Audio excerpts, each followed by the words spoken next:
आज का वीडियो शुरू करने से पहले हमारे चैनल को सब्सक्राइब करें। आज हम लोग राष्ट्रीय एकता के बारे में अध्ययन करेंगे।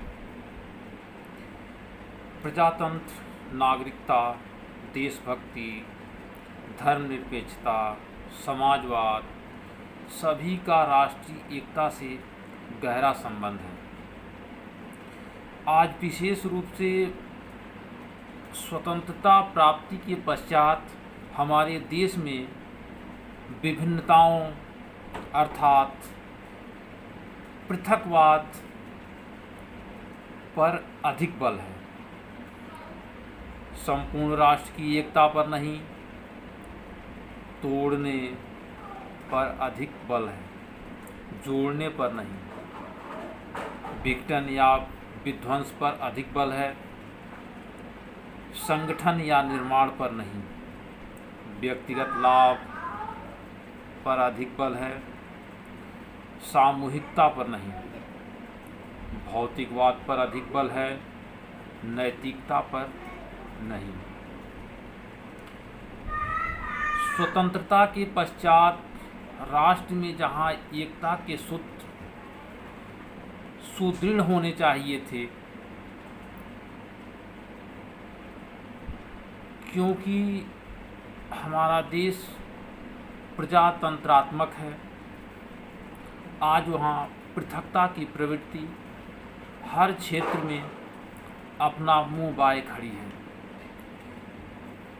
भारतवर्ष 1947 में स्वतंत्र हुआ एवं 1950 में उसने अपने आप को एक गणतंत्र राज्य घोषित किया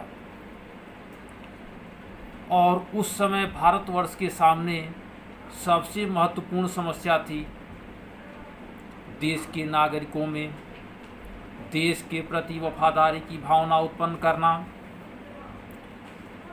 उस समय देश के अंदर विभिन्न भाषाओं, विभिन्न धर्मों, विभिन्न संस्कृतियों के व्यक्ति थे। इन व्यक्तियों के मध्य एकता स्थापित करना हमारा प्रमुख उद्देश्य था।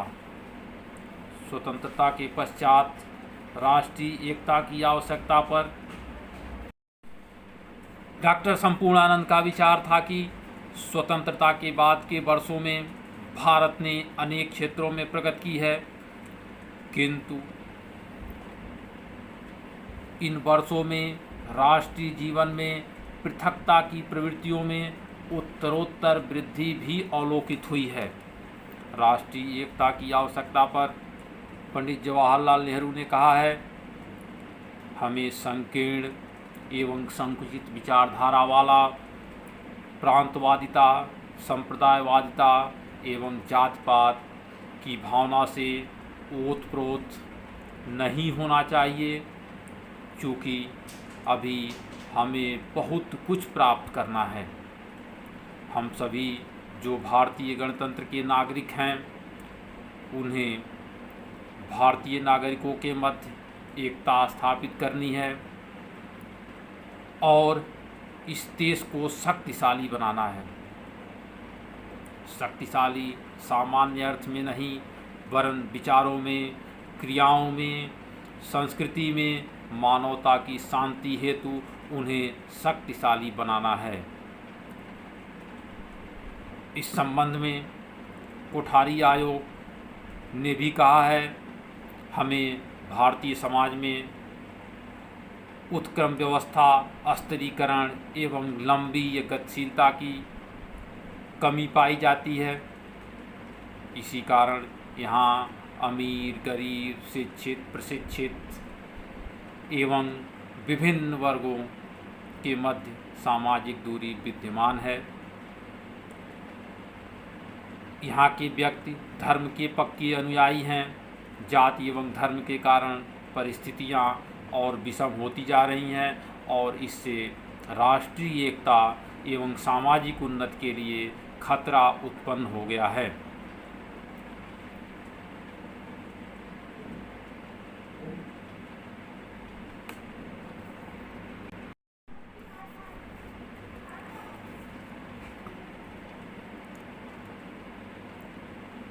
इस प्रकार यह देखा जाए तो ये सभी विचार इस बात पर बल देते हैं कि भारतवर्ष की एकता विभिन्नता विभिन्न कारणों से विघटित होती जा रही है और आज आवश्यकता इस बात की है कि हम सब एकता को बनाए रखने का प्रयास कैसे करें।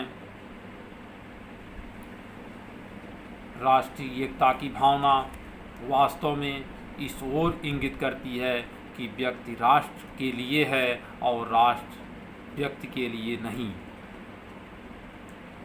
यह वह भावना है जो व्यक्तियों को अपने व्यक्तिगत हितों को त्याग कर राष्ट्र कल्याण के लिए प्रेरित करती है। इसका तात्पर्य एक राष्ट्र के निवासियों की उस आंतरिक एकता से है जिसमें वह अपनी जाति धर्म संप्रदाय संस्कृति प्रांत के संकीर्ण हितों को भूलकर संपूर्ण राष्ट्र के हितों का ध्यान रखते हैं।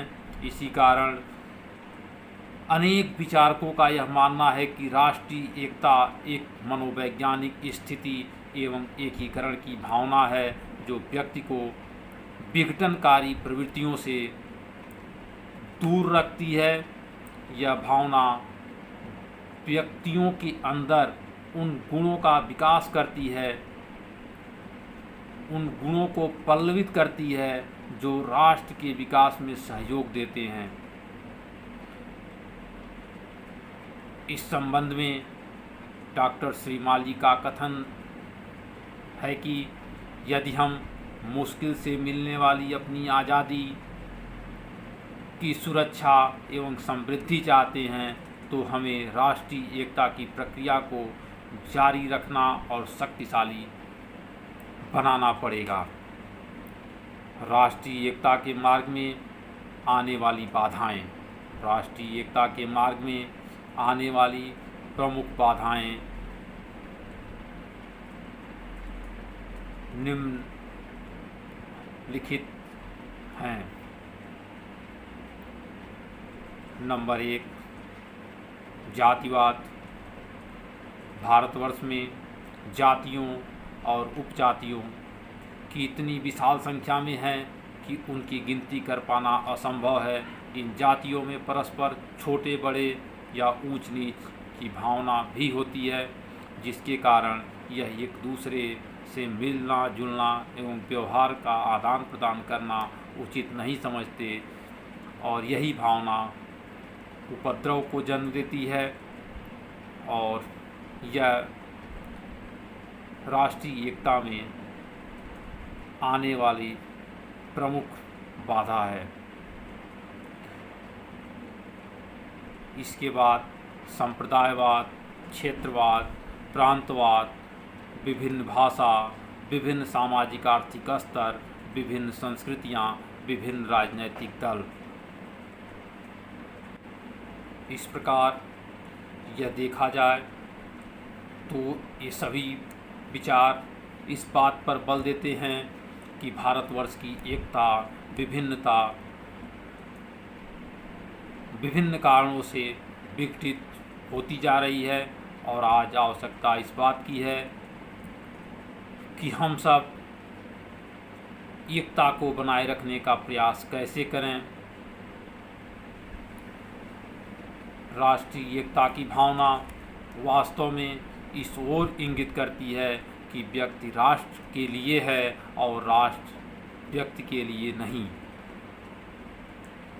यह वह भावना है जो व्यक्तियों को अपने व्यक्तिगत हितों को त्याग कर राष्ट्र कल्याण के लिए प्रेरित करती है। इसका तात्पर्य एक राष्ट्र के निवासियों की उस आंतरिक एकता से है जिसमें वह अपनी जाति धर्म संप्रदाय संस्कृति प्रांत के संकीर्ण हितों को भूलकर संपूर्ण राष्ट्र के हितों का ध्यान रखते हैं।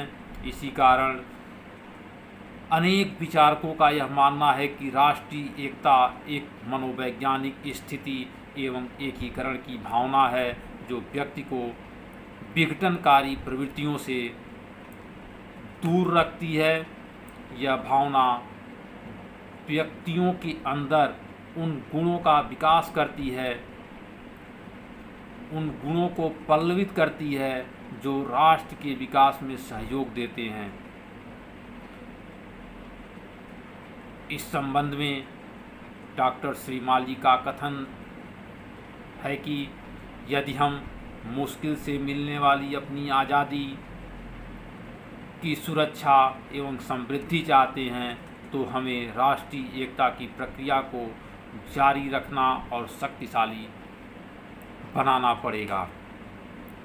राष्ट्रीय एकता के मार्ग में आने वाली बाधाएं। राष्ट्रीय एकता के मार्ग में आने वाली प्रमुख बाधाएं निम्नलिखित हैं। नंबर 1, जातिवाद। भारतवर्ष में जातियों और उपजातियों की इतनी विशाल संख्या में है कि उनकी गिनती कर पाना असंभव है। इन जातियों में परस्पर छोटे बड़े या ऊंच नीच की भावना भी होती है, जिसके कारण यह एक दूसरे से मिलना जुलना एवं व्यवहार का आदान प्रदान करना उचित नहीं समझते और यही भावना उपद्रव को जन्म देती है और यह राष्ट्रीय एकता में आने वाली प्रमुख बाधा है। इसके बाद संप्रदायवाद, क्षेत्रवाद, प्रांतवाद, विभिन्न भाषा, विभिन्न सामाजिक आर्थिक स्तर, विभिन्न संस्कृतियाँ, विभिन्न राजनैतिक दल।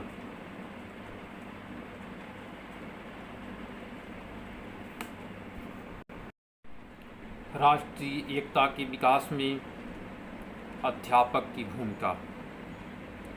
राष्ट्रीय एकता के विकास में सबसे सशक्त साधन शिक्षा है। शिक्षा का महत्वपूर्ण साधन शिक्षक होता है। विद्यार्थी अपने शिक्षकों को अपना आदर्श मानते हैं, उनका अनुकरण करते हैं और जाने अनजाने में उनके गुण दोषों को ग्रहण करते हैं।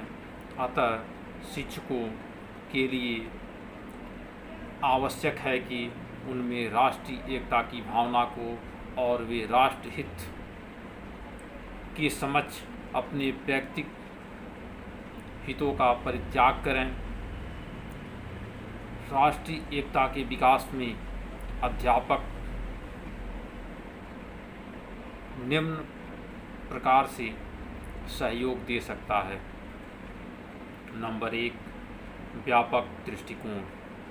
सबसे पहली आवश्यकता यह है कि अध्यापक का अपना दृष्टिकोण सभी संकीर्णताओं से ऊपर होना चाहिए। वह बच्चों में स्थान, जात, धर्म, संस्कृति किसी भी आधार पर भेद न करके निष्पक्ष व्यवहार करे।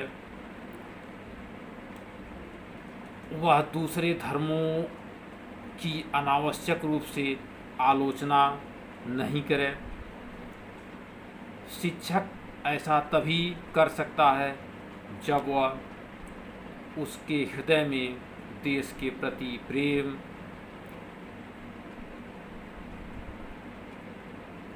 सभी क्षेत्रों में, सभी जातियों में, सभी धर्मों में, सभी भाषाओं में और उनके साहित्यों एवं सभी संस्कृतियों के प्रति उदार भाव हो।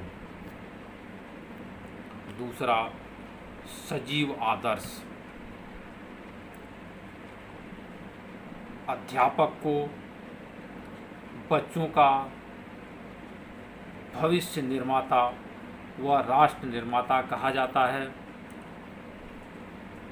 उनके व्यवहार का प्रत्यक्ष रूप से बालकों पर प्रभाव पड़ता है। उनका दृष्टिकोण, आचरण, व्यवहार राष्ट्रीय होना चाहिए, इससे उनका अनुसरण कर सकें। विद्यार्थियों में राष्ट्रीय एकता की भावना का विकास हो सके। राष्ट्रीय चिन्हों का सम्मान।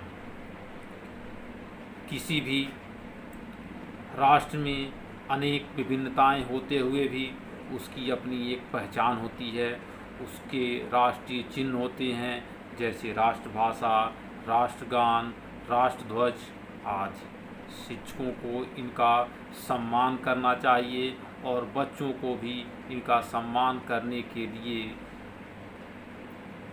अग्रसर या प्रेरित करना चाहिए। यदि शिक्षकों के दिल में राष्ट्रध्वज व राष्ट्रगान के प्रति प्रेम की भावना रहेगी तो सहज रूप से उन्हें देखकर बच्चों में भी इन भावनाओं का विकास होगा। विभिन्नता में एकता। सभी क्षेत्रों, सभी भाषाओं, संस्कृतियों के प्रति समान भाव, आदर होना चाहिए, जिससे कि इस तरह की भावना का विकास हो सके। राष्ट्रीय एकता के प्रति प्रेरणा। राष्ट्रीय एकता के प्रति प्रेरणा में भी अध्यापक की भूमिका बहुत महत्वपूर्ण होती है। उन्हें सदैव अपनी संस्कृति, अपने साहित्यों, अपने धर्मों को आगे बढ़ाने और उनके जहाँ कहीं भी समस्याएं आती हैं उन समस्याओं को सही तरीके से समझाना और उसका निदान करना, जिससे कि राष्ट्रीय एकता के प्रति उनकी प्रेरणा जागृत हो सके और इस प्रकार अपना वह योगदान दे सकें। राष्ट्रीय एकता का वातावरण।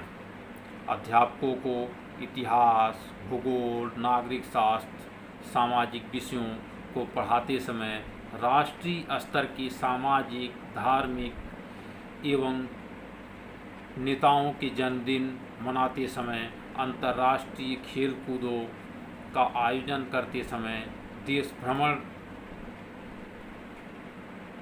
करते समय ऐसे अवसरों की तलाश करनी चाहिए जिससे वे राष्ट्रीय एकता का वातावरण प्रदान कर सकें। सबसे महत्वपूर्ण, राष्ट्रीय एकता की भावना से ओतप्रोत होना चाहिए।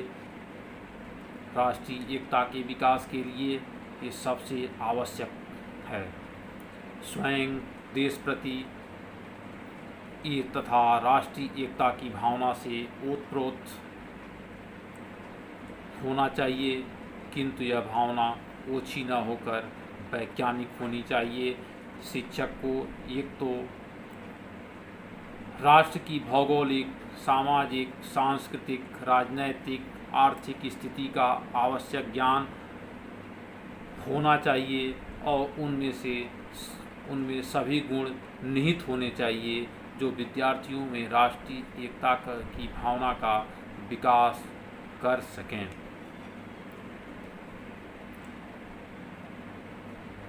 इसमें एक महत्वपूर्ण बिंदु पाठ्य सहगामी क्रियाओं का आयोजन। अध्यापक को राष्ट्रीय एकता की भावना का विकास करने के लिए विभिन्न पाठ्य सहगामी क्रियाओं का आयोजन करते रहना चाहिए, जिससे राष्ट्रीय एकता की भावना विकसित की जा सके और लोकतंत्र की सफलता राष्ट्रीय एकता पर निर्भर करती है। इसको भी ध्यान में सदैव रखा जाना चाहिए। राष्ट्र का भविष्य तब तक अंधकारमय रहेगा जब तक लोगों का एक उच्च राष्ट्रीय चरित्र विकसित न हो। इस संबंध में पंडित जवाहरलाल नेहरू ने कहा था, हमें स्थानीय, संकीर्ण, प्रांतीय, जातीय विचारों का नहीं होना चाहिए, क्योंकि हमें एक महान कार्य करना है और ये महान कार्य एकता द्वारा ही स्थापित हो सकती है।